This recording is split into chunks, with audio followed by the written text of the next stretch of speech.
నల్గొండ పట్టణంలో గంజాయి గుప్పమంటోంది. యువతను మత్తుకు బానిస చేసి యథేచ్ఛగా స్మగ్లింగ్ చేస్తున్నారు. నేషనల్ హైవేపై అడ్డు అదుపు లేకుండా గంజాయి రవాణా చేస్తున్నారు. సూర్యాపేట నుంచి హైదరాబాద్తో పాటు ఇతర రాష్ట్రాలకు తరలిస్తున్నారు. గంజాయి స్మగ్లింగ్ జరుగుతుంటే పోలీసులు చోద్యం చూస్తున్నారు. చెక్పోస్టులు ఏర్పాటు చేయడం లేదు, తనిఖీ చేయడం లేదని విమర్శలు వస్తున్నాయి.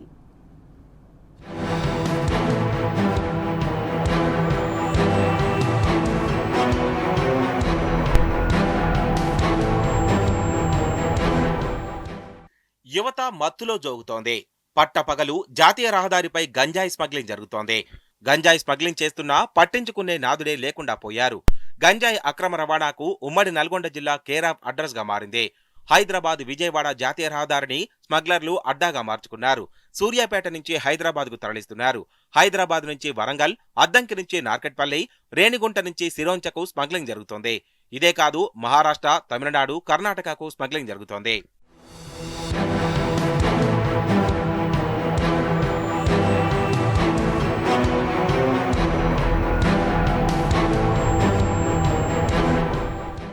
మన్యం ఏజెన్సీ ప్రాంతాలు విశాఖపట్నం, లంబసింగి, నర్సీపట్నం, అరకు, దారంకొండ, అన్నవరం, గంగవరం, సీలేరు, కొండరాయి ప్రాంతాల్లో గంజాయి పండిస్తూ సూర్యాపేటకు తీసుకొచ్చి తరలిస్తున్నారు.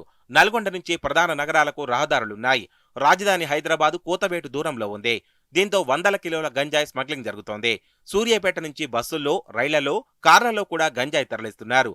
ఆంధ్ర, ఒడిశా బోర్డర్ నుంచి భద్రాచలం, కొత్తగూడెం, ఖమ్మం వయా సూర్యాపేట మీదుగా హైదరాబాద్ కు తరలిస్తున్నారు. అక్కడి నుంచి ఓఆర్ఆర్ మీదుగా మహారాష్ట్ర, తమిళనాడు, కర్ణాటకకు తరలిస్తున్నారు. తెలంగాణ రాష్ట్రంలో యువత ఏ విధంగా చెడిపోతున్నారంటే, ఈరోజు విచ్చలవిడిగా ఎక్కడ పడితే అక్కడ డ్రగ్స్ అమ్ముతున్నా కానీ ఈ యొక్క రాష్ట్ర ప్రభుత్వం ఏమాత్రం కూడా కట్టడి చేయకుండా ఈరోజు విచ్చలవిడిగా విద్యార్థులు కావచ్చు, యువకులు కావచ్చు, అనేక రకాలుగా గంజాయి అని, డ్రగ్స్ అని, ఇతర టాబ్లెట్స్ అని అనేక రకాలుగా విద్యార్థులు యువత చెడిపోతున్న ఈ రాష్ట్ర ప్రభుత్వం ఏమాత్రం కూడా పట్టించుకోవట్లేదు. ఈరోజు రాష్ట్రంలో రాష్ట్ర రాజధానిలో దొరికే గంజాయి, డ్రగ్స్ ఈరోజు జిల్లా స్థాయికి చేరింది.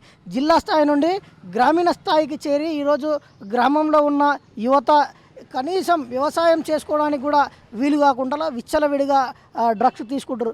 నల్గొండ జిల్లా వ్యాప్తంగా మారుమూల గ్రామంలో కూడా, ట్రైబల్ ఏరియాలలో కూడా తనిఖీలు నిర్వహించి ఈ యొక్క గంజాయి మాదక ద్రవ్యాలని అరికట్టాలని ఈ జిల్లా ఎస్పీ గారికి, జిల్లా కలెక్టర్ గారికి విజ్ఞప్తి చేస్తున్నారు. గంజాయిని ఆకులు, హ్యాష్ ఆయిల్, చాక్లెట్స్ పలు పద్ధతుల్లో రవాణా చేస్తున్నారు. నల్గొండ శివారు కాలనీలను అడ్డాగా చేసుకుని గంజాయి విక్రయాలు చేస్తున్నారు. నగరాలు, పట్టణాలే కాదు, పల్లెలకు గంజాయి వాసన గుప్పమంటోంది. పల్లెల్లో గల యువత గంజాయి మత్తులో జోగుతోంది. కొందరు గంజాయి తీసుకుని అర్ధరాత్రి బైకులపై రైడ్ చేస్తూ పోలీసులకు చిక్కుతున్నారు. డ్రగ్స్ కు అలవాటు పడ్డ యువత రాత్రి రోడ్లపై తిరుగుతూ దాడులకు తెగబడుతున్నారు.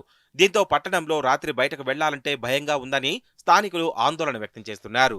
నేడు చూసుకున్నట్టయితే నల్గొండ జిల్లాలో ఈ యొక్క గంజాయి వితరణ అనేది చాలా విచ్చలవిడిగా జరుగుతూ ఉంది.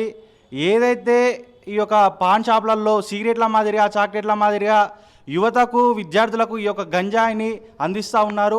తీసుకోవడం వల్ల పూర్తి స్థాయిలో వారి యొక్క భవిష్యత్ నాశనం అవుతూ ఉంది. ఈ యొక్క రాష్ట్ర ప్రభుత్వానికి, అదేవిధంగా జిల్లా పోలీస్ శాఖకు, విద్యార్థి పరిషత్ ద్వారా ఒకటే విన్నవించుకుంటా ఉన్నాం. ఏదైతే ఇప్పుడు పట్టణాల్లో కాకుండా కూడా ప్రతి ఒక్క మారుమూల ప్రాంతాన్ని కూడా ఈ యొక్క గంజాయి వితరణ అనేది వెళ్తూ ఉంది. పూర్తి స్థాయిలో తనిఖీలు చేపట్టి క్షుణ్ణంగా పరిశీలించి ఈ యొక్క గంజాయి వితరణని పూర్తి స్థాయిలో కట్టడి చేయాలని చెప్పేసి విద్యార్థి పరిషత్ తరఫున మేము విన్నయించుకుంటా ఉన్నాం. రాష్ట్రాన్ని డ్రగ్స్ రహిత రాష్ట్రంగా మారుస్తానని సీఎం రేవంత్ ప్రకటన చేశారు. ఆ దిశగా చర్యలు తీసుకోవడం లేదు. ఇప్పటికైనా పోలీసులు గంజాయిపై ఉక్కుపాదం మోపాల్సిన అవసరం ఉంది. హైదరాబాద్ విజయవాడ హైవేపై చెక్పోస్టులు ఏర్పాటు చేసి వాహనాలను క్షుణ్ణంగా తనిఖీ చేయాల్సి ఉంది. జిల్లా సరిహద్దు ప్రాంతాలు దామరచర్ల, వాడపల్లి, చింతపల్లి, మిర్యాలగూడ, ఆలేరు, రామాపురం క్రాస్ రోడ్, డిండి, మట్టంపల్లి, జగ్గైపేట, తొర్రూరు ప్రాంతాల్లో చెక్పోస్టులు ఏర్పాటు చేయాలని కోరుతున్నారు. అలా తనిఖీ చేస్తే గంజాయి స్మగ్లింగ్ ను అరికట్టొచ్చని స్థానికులు అంటున్నారు.